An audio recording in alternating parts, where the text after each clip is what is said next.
The views and opinions expressed in this episode are those of the guest and do not necessarily reflect the views of Well-Being with CJ Horrell. These perspectives are respectfully held and are shared for information and reflective purposes only. They're not intended as a substitute for professional care, nor should they be used in place of advice from your clinician, therapist, or health provider who understands the specific details of your personal situation.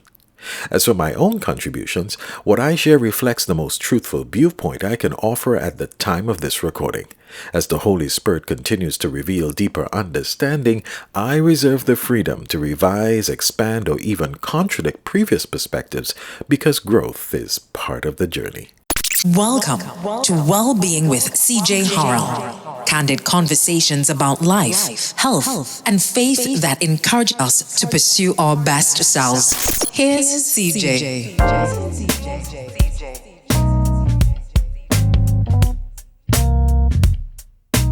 There are some stories that carry the weight of failure, the sting of regret, and the miracle of grace all at once. This is one of those stories. Years ago, I betrayed a friend, one of the closest people in my life. I made assumptions, believed lies, and walked away without giving this person a chance to speak. But grace has a way of calling us back, not just to truth, but to restoration.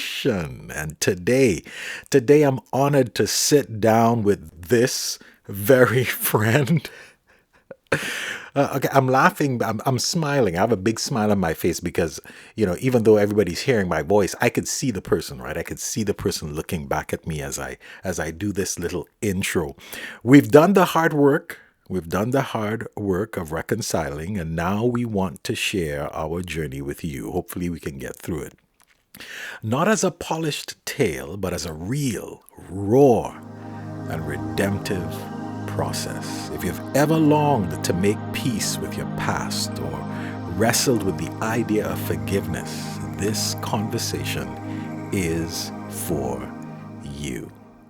Ladies and gentlemen, I want to welcome my first guest to my spanking new podcast, the Well-Being Podcast.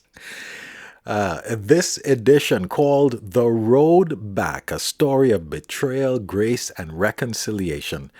Dr. Dionne David-Felix. Hello, D. Let them know that you're actually here. I call her D, by the way. I am here. I am just thrilled to be here. Thank you so much for even wanting to walk this road and take this journey with me. So I'm here. Let's chat. Let's talk about the journey back, the road back. Yeah, because what a journey it has been. Yes. And what a road it has been. So yes, let's do this. Let's get into this. Even getting to this episode, I mean, I had so many feelings today. So many feelings. Right. So many emotions. I was excited. It's been 8 years, Dionne, since I've done a podcast. 8 years. It was the last time I did a podcast. Wow. So it's good to be back behind the mic and to start something new, the Well-Being Podcast, and to have you as my first guest. This is awesome. Am I honored? Yes, I am. Now, honored to be the first guest. Okay, so let me try not to make this all about me. So let me backtrack. Now, Dr. Dionne David-Felix. So tell me, this doctor title, what did you do your doctorate in? Tell me a little bit about that. So I have a doctorate in education with a focus on teaching and learning. Okay. So ultimately, I can teach teachers how to teach. Okay. And since this is not an educational podcast, Right. I could leave that right there. Okay. So if I fainted, you can't help me. Absolutely not. I might be able to pray, hold your hand, Yes. say, CJ, listen to the sound of my voice, come back, but no, otherwise I cannot administer anything to you. It is an academic doctorate. So, if your writing fails or your education faints, I might be able to help you restore that, but Got Should you it. faint physically, that would be a problem, wouldn't it? Yes. Especially seeing that we're actually joining each other on Zoom. Yeah, so you're not even physically here, but it's all Right, good. It's right, all good. right. So before I get into some, and by the way, those of you listening, there is some construction going on outside the studio. So if you hear some noise in the background, forgive me. But I did not want to delay this any longer. We had postponed this recording session probably twice or three times. I can't even remember. Right. It's been months in the making, but I think that this was the time and not then. So where did we meet, Dion? Where did we meet? I mean, I was thinking about what I was gonna ask you first, besides the Right. the the random Mm. question I just asked. But I mean, you and I have been friends for many, many years. I'm not gonna say how long because I ain't giving away my age or nothing like that. And I am not. I'm gonna be very respectful of this 16-year-old that I'm speaking to right now. I'm not going to talk about age, but I thank you. I met you in my teens. Right, That's all I know. I met you in my teens and we've been right. friends for a very, very, very Absolutely. long time. Not That is not correct. not How taking did we meet? yeah, yeah, yeah. I was going to say not taking into consideration the little break that we had, which we're Right, going to right. get to, but we've been And if you want to call that a little break, but we'll yeah, run with that. yeah, We yeah. will roll with Well, it wasn't little. that so little, Air but quotes, air quotes. Where did we meet? So I remember we both sang. You and your sister um, sang, and I sang, and it was through another friend of ours who sadly is now deceased, who introduced us. And but I know that we you were the one that told me about the story about how we actually started singing together, right? Apparently there was a I'm sorry, the listeners might wonder, why is she giggling? Well, and there was a concert. and I'm giggling with you, but I put myself on mute for a second because I was hearing some background noise. But anyway, yes. So there was a concert, and apparently you all wanted to go to the concert. But to go to the concert, you had to pay. You had to pay. You didn't want to pay. Yeah, And but so you back in the thought, well, days, you didn't want I to. know, Yeah. right? And so you thought, well, what if we sang at the concert? We pulled a little group together and we sang at the concert, then we don't have to pay. And so in your deliberations, my name came up through this mutual friend. And um, but I think wait, but I think we had met before that. We met at a church. Another then friend introduced us at a church. And then we hadn't seen each other for a while. Then this concert situation came up, and this second mutual friend asked whether or not you all knew me. You concurred that you knew me. You all called me. I came to the house. We had rehearsal, and the rest, as they say, is history. And we started singing together. But we actually met through a friend at a church.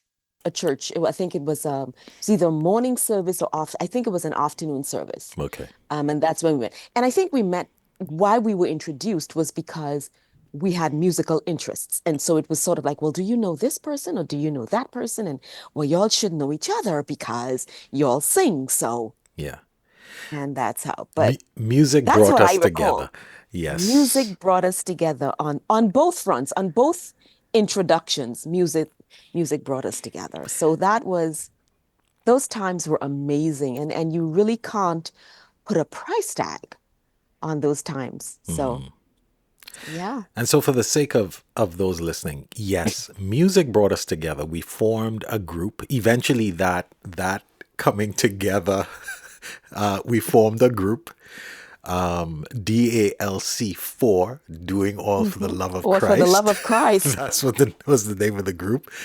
And we did a lot together. We recorded together. We traveled together. Together. We had a lot of awesome experiences Mhm. together, and you're still singing. I am. Yeah, I am. yeah. Truth be told, I had stopped singing for quite a while. And then I just, I started back because it is my life. To me, it's just as important as breathing. Mm, That's how much music runs through my DNA. So yes, I started back singing. mhm.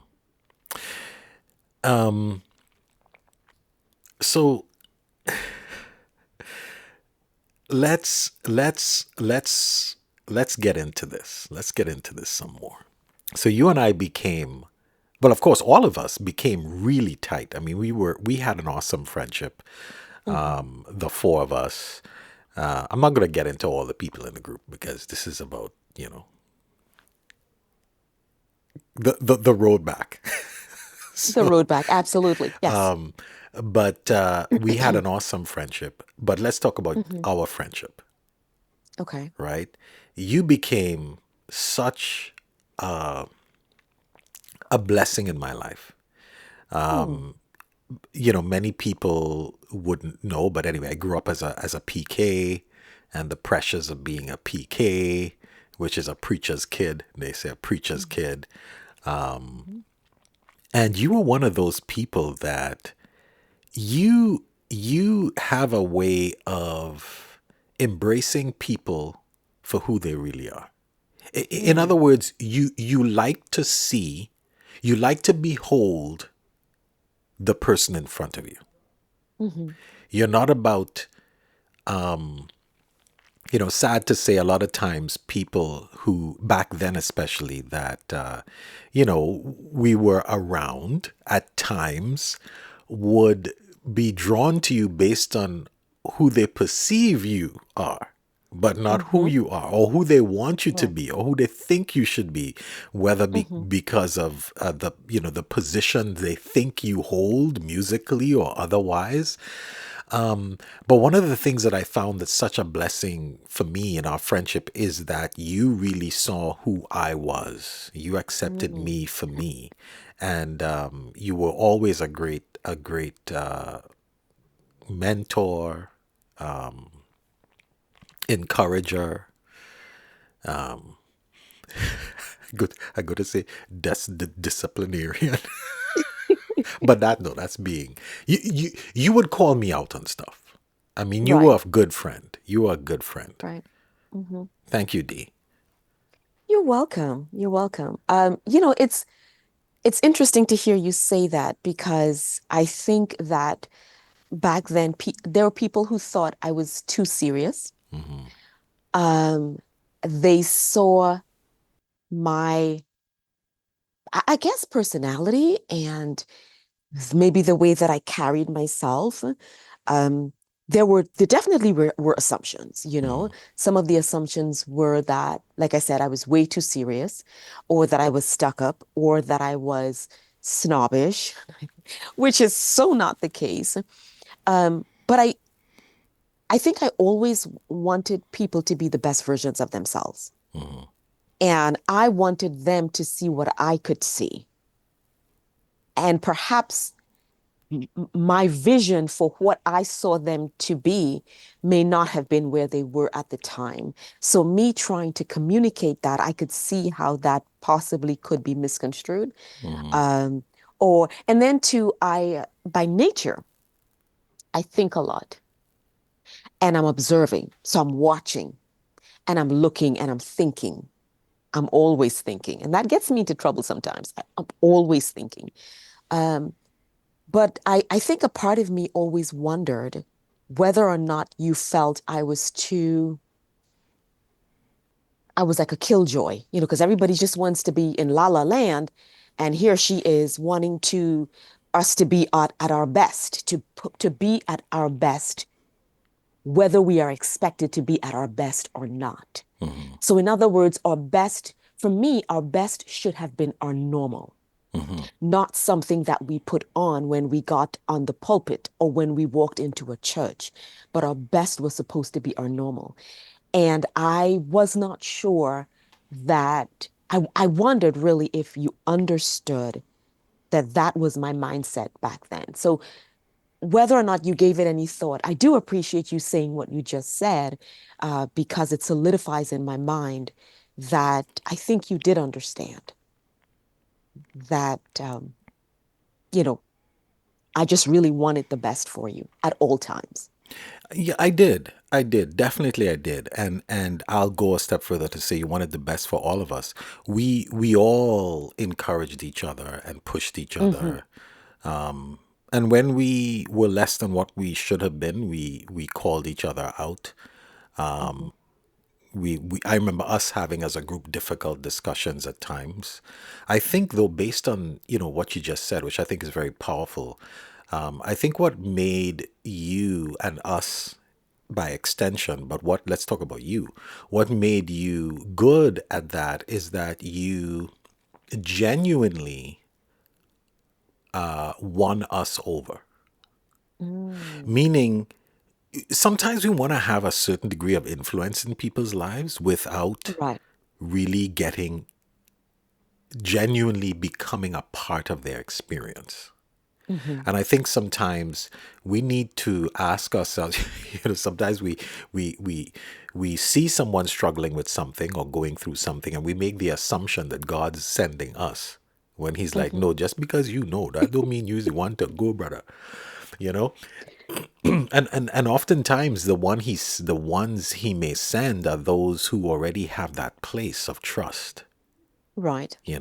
So I think trust helps Hmm. a lot. So let me get into the begin to get into some of the more difficult questions. So as I said Okay. in my introduction, yes, we were very good friends, but then something happened. For those Hmm. who are sitting at the edge of their seats waiting to hear all the juicy details. Are we going into the juicy details, D? We could, No, we're but not. well, we don't have to do juicy, juicy, you know, like mango running down your finger juicy. We don't have to do that kind of juicy, but I think we need to set a safe context for our listeners. Context, yes. Yes. Yes. Um, But not a ball by ball report. Not Okay? If people, necessarily a ball by ball. yes, if some people think that's what they were going to get, no, that's not what's happening here. Right, because I don't think the point is the ball by ball.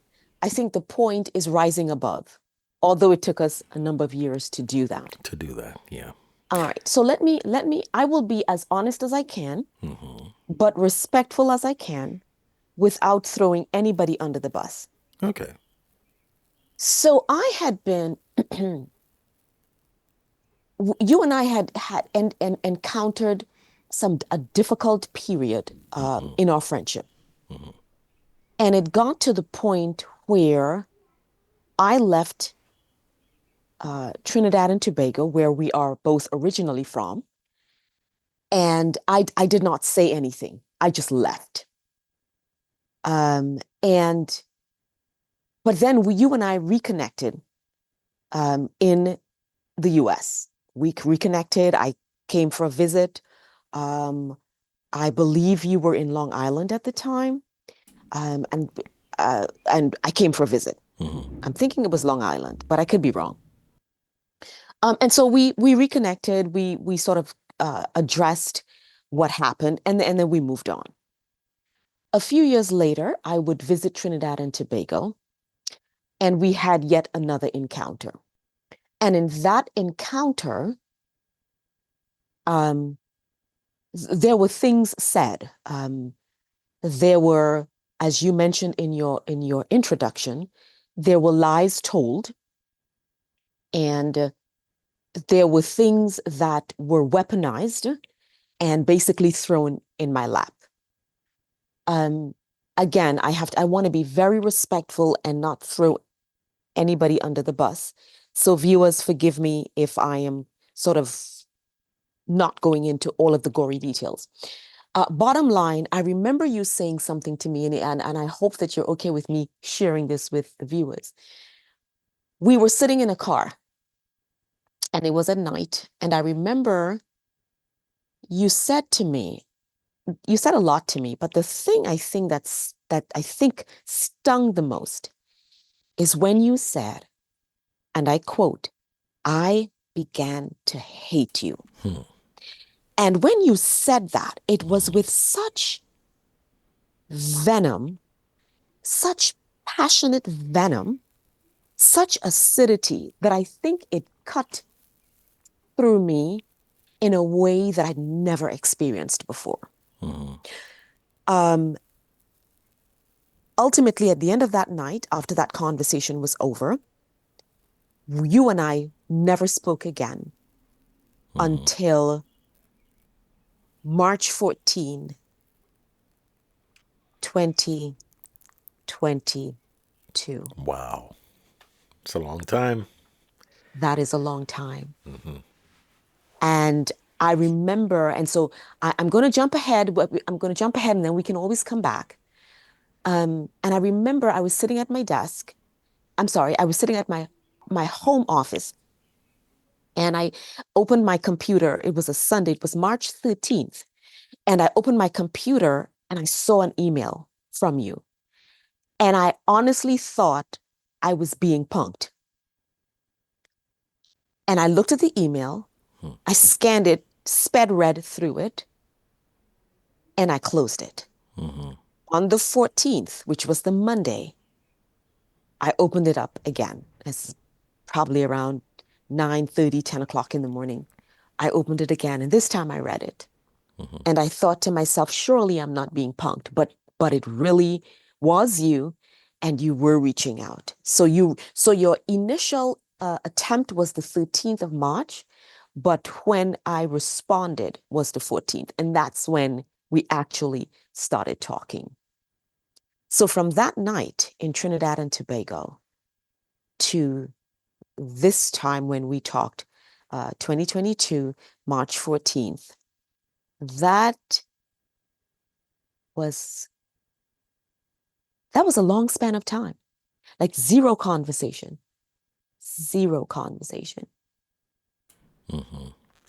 And it took me like well, of course I was having my own journey as well, Right. where I began to come face to face with, for the first time, with the loss, what I had lost in our friendship, and then what I was responsible for. You know, how dark that moment was to me, and I needed to make a wrong right. And and so what you didn't know at the time is that I had made numerous attempts to try to find you, to try to Right. get, and that was hard. That was really hard, you know. But it was something that I knew I had to do. I had to find a way to apologize, you know, Right. to really own that moment, and like I said, to make a wrong right. And that's why eventually, you know, long story short, but eventually I was able to get a work email and send it out, and you responded. You responded, I did. and we had an I did. opportunity to talk it out for Ooh, the did we first have an time, opportunity? to Did really we talk it out. ever have an opportunity to talk it out? Yes, we did. Yes, we did. And I think, it was so, we talked about this several times. I know that when we first started talking, um, I, I think, I know I broke down. I know that there were tears because I had suppressed the pain of that for so long. So let me jump back. So that night, once I got home, I could not even really say everything that happened. My family saw that I was my sister, my mom, they saw that I was visibly upset, and I started trying to tell them what happened. But the way that they responded at the time was kind of not what I needed in that moment. And so I just shut it down and I did not discuss it with anybody. I never got into detail with anybody. And so I literally had to sort of vault myself and vault my heart because I had to continue living. I had to come back to the US. I had to come back to work. I had to come back to being a mom and being a wife. And, and so I had to take this event that I never got the opportunity to really parse through and look at and mull over. I spent more time shoving it away because the thought of it created such angst, such pain. So fast forward to when I got your email, and then I want to believe we spoke that Monday evening, because I know once I responded, there were emails back and forth between us. And then I believe we had a phone call that afternoon. And I remember now having to take what I had buried for so long because the time had come to unearth it and unpack it and look at it and deal with it. So that was quite difficult for me. That was absolutely difficult for me. So one of the first questions I had about that moment specifically, or that experience, was Mhm. what was the most, difficult part emotionally for you? So I guess that's what you're describing now. Yes, I think that was one of the emotional parts. But you know what was really hard for me was thinking that you hated me. Because when you said that, it was like the earth stopped for a moment and there was like a silence for me that I couldn't understand. But I know that conversation was still happening. And I think my brain snatched or latched onto, he hates you. He actually, and hate is a strong word. So to think of all that we had gone through together, all that we had, the friendship that we had built, this beautiful, beautiful friendship relationship where I could trust you with my innermost thoughts and you could trust me with your innermost thoughts. And it had come to this. And it made absolutely no sense to me. And I think that, coupled with the fact that I could not address what I was feeling and what I had been going through, I could not address that honestly with anybody. I think those two things were the most difficult parts for me emotionally. Because I mean, what do you do with that? You know? And you couldn't even address it with me, which was really the tough part for me. It's strange. It's because, well, for the record, I did not hate you. I did not hate you at all. But it's really strange how we allow situations, we allow things in the moment Mm-hmm. to take hold of us in ways that we don't expect, and sometimes we say things that we don't mean. Mm-hmm. And when we don't give each other room to talk things through, Mm-hmm. the last thing you say, whatever it is, good, bad, or indifferent, stays. That's the And thing that that's what I stays. remember. Yeah. Yes, sir. And that's what I remembered. Every time I think about that, those words echo in my mind. It's like I saw somebody do an illustration with toothpaste, right? You squeeze the toothpaste all the way out, just get everything out. And then that illustrator said, now try to put the toothpaste back in the tube. Can't be done, right? Yeah. And Yeah. so e- even if you did not hate me in that moment, that was a toothpaste event because you could not pull that back in that tube. And it had already smeared. It had already gotten all over my heart, intellectually, emotionally, physically, spiritually, psychologically. And so that was difficult to clean up. Yeah. And so for those listening, I mean, I really would like to encourage you.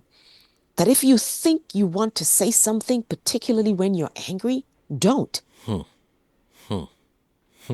Just don't. Because you can never take that back. You can never undo the pain of a word spoken in anger. Yeah. And I know that that sounds cliche-ish, but that is so true. Yeah. Yeah. And so during that, so after that, and then the years that followed, because days turned into weeks, weeks turned into months, months turned Months into turns into years. years. I mean, years of silence. What were your Yes. thoughts or assumptions about me during that time?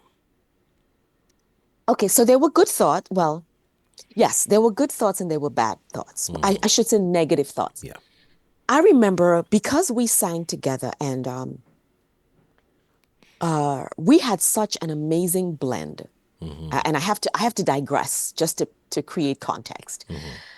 We had such an amazing blend that I remember we would be singing and the audio guys would mess with our mics to just to see if we were the ones really singing or if we were or if we were lip syncing Yeah. to tracks. Yeah. That happened on more than one, more than two occasions.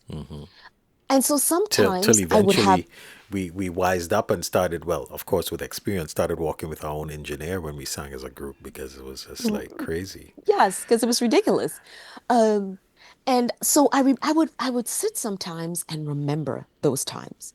I would remember the singing and I remember saying ever so often, I would just say to God, Lord, it would really be great if we could reconcile. Like I would use those words. Or, but I would say the prayer so quickly because a greater part of me knew, quotes, that it wasn't going to happen. Okay, that's what I believed, that that was not going to happen. And so I would quickly brush the thought out of my head because it was too painful to think of it not ever happening.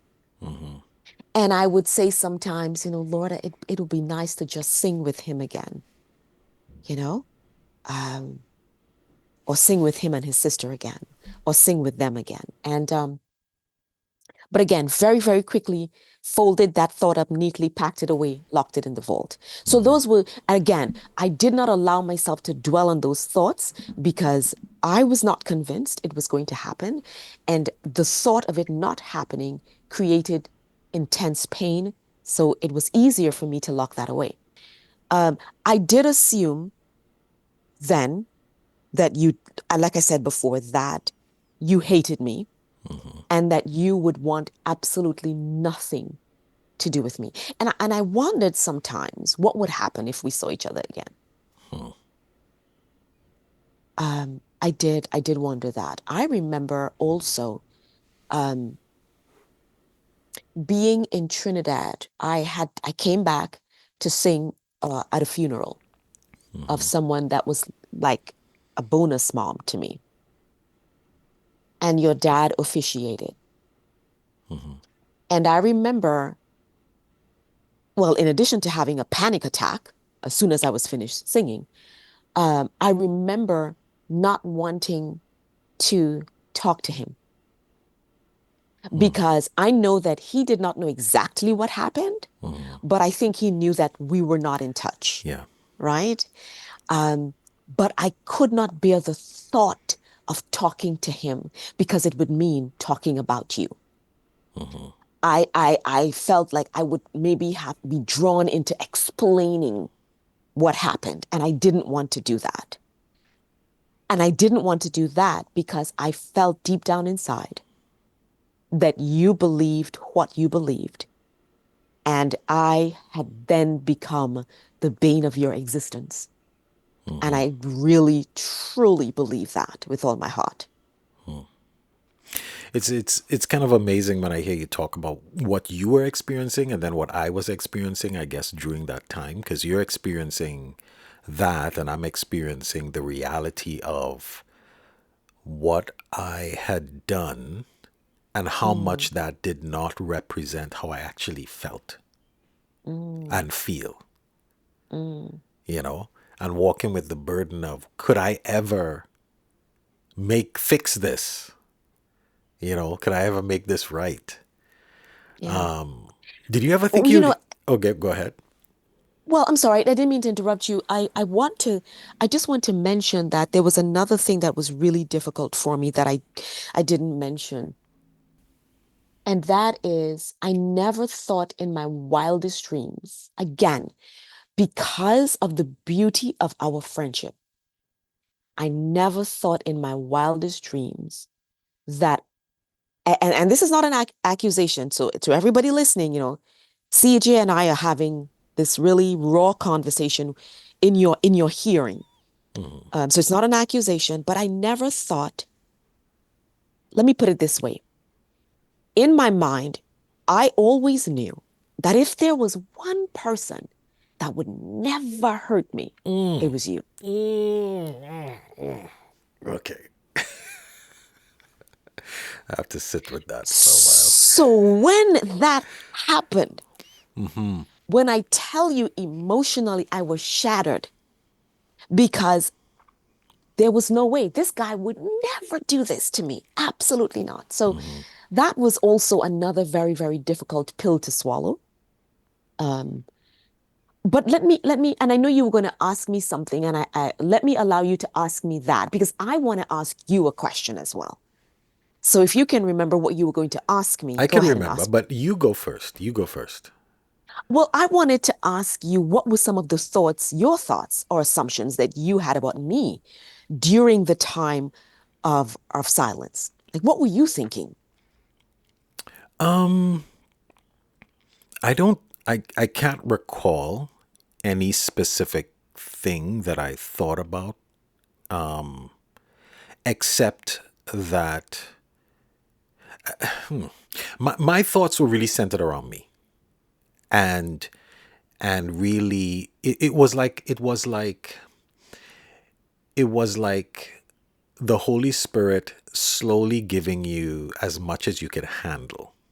Mm, So it's like he's allowing you to see yourself and what you did as right. much as you're able to handle. Mm, As you grow, he gives you a bit more, you mm-hmm, know? mm-hmm,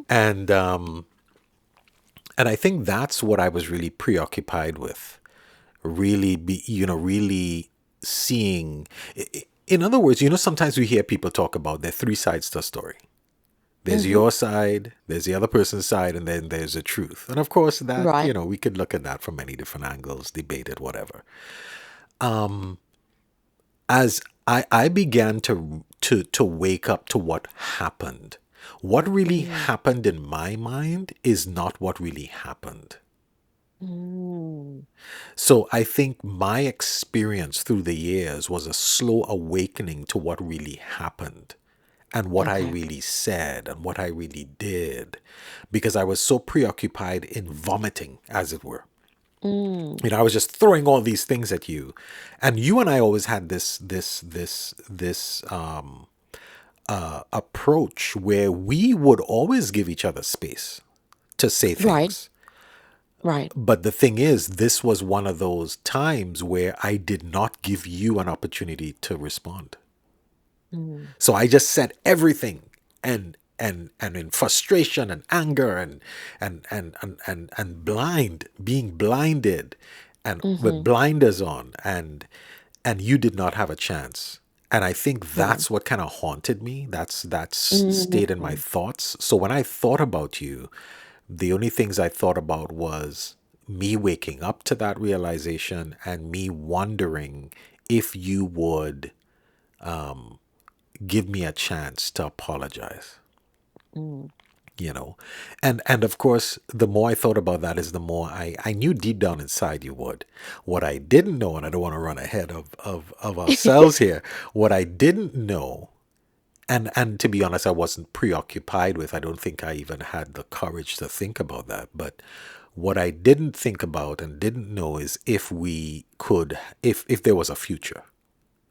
So I believed very much that with God's help I could ask for forgiveness. get your forgiveness, but then that'll be it. Mm. But that's all I was fixated on, seeking you Okay. out to ask for forgiveness. That's what I desperately needed to do. Make a wrong right. That is so valuable for me to hear that the intentionality, I think, is what also made the difference, right? There's this intentionality of, I've got to see, I am going to prioritize this person. I am going to prioritize making a wrong right. I'm going to prioritize humbling myself before this person, not knowing how she would respond. So you're running ahead. I apologize. No, don't apologize. I apologize. Because I want to get to that next, but I want to Okay. I want to ask this question. Absolutely. Then we're gonna come back Okay. and explore that some, or pick up from there. So my final question in this particular segment is, did you ever feel like you would ever hear from me again? Absolutely not. I know that's part of the question. Okay. Okay. All right. Listeners, I know that you can't see us, but we're seeing each other, and I see his lips moving, and he breathed, he paused, and so but okay, but no, but I'm sorry, go ahead. Next No, that's it. part What of the I was gonna question. say, well, what did that feel like? If but you said absolutely not. I never thought, I honestly never thought, I'll put it this way. I felt that you were living in a happy little world where you had gotten rid of the bane of your existence. No. And that, so therefore, there was absolutely zero reason for you to even want to reach out to me. Wow. And I think it is with that foundation that I dared not allow myself to dwell on thinking too much about the possibility of us reconciling and singing together. Because in my mind, you'd gotten rid of the dross and you'd built a beautiful world and life for yourself. So there was no need for me. There was no room for me. There was no space for me Wow. in that life. Wow. I was living in my world with loss. Great loss. Wow. That's what my world was like, especially, like I said, as I grew in my understanding, as my eyes became more open to the truth, as the self stepped aside enough for me to really recall what actually happened. And then I transitioned into living with great loss. We're going to be back in a moment to talk some more. You're listening to Wellbeing with CJ Harrell. Do you have an opinion, experience, or reflection you'd like to share? Your say is your space to speak your truth. Send us a pre-recorded voice note, 90 seconds or less, and we'll feature your thoughts on the podcast. Whether it's a personal story, a lesson learned, an insight that needs to be heard, or thoughts on the show itself, this is your opportunity to be part of the conversation. How to participate? Record a voice note. Keep it concise and clear. Must be 90 seconds or less. Send it to us by clicking on the Your Say tab at the top of my website. Then tune in to hear your voice on one of the upcoming podcast episodes. Because your voice matters. This is Your Say. Thank you for listening to this edition of Wellbeing with CJ Harrell. If you enjoyed the show, remember to like, comment, share, and subscribe. And visit us at cjharrell.com. We're better with you.